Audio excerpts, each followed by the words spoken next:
Ciao gente, dal Fabio di Scuola di Milanese, Cabaret Milano 2000.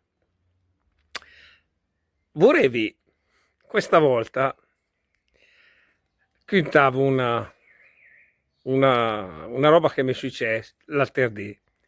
Dopo dicen che i gioi in maleducà gamminga de rispetto.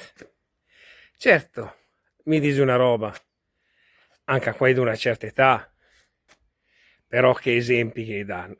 Ve quindi tu ma che il fatto che si ridrea a passare sul marciapiede, bel tranquillo, arrivi su un canton dove il marciapiede svolta, arriva uno in bicicletta, minga giovane, sta sui 70 anni, 75, e mi fa un pelo che per poco mi viene minga addosso.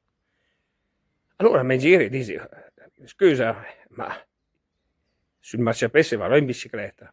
Che lì, invece di mi scusa, se su a pensare, e mi fa, e vabbè, è ancora in piedi, cosa vuole?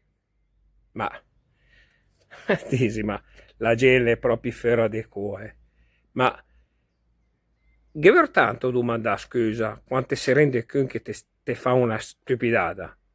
No, invece che domanda scusa, quel che dice, la miglior difesa è l'attacco, sì, però è la miglior maniera per far vedere quanto è ignorante e maleducato. Insomma, di volte mi domandi se la gente le andrea perdo un po' la trebisonda.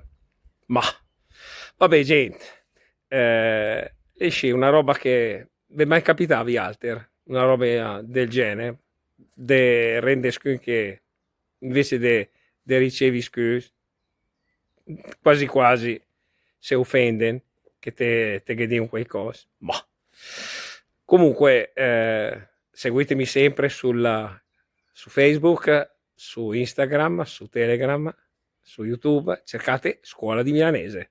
Se vedo e se sento, ciao gente, dal Fabio.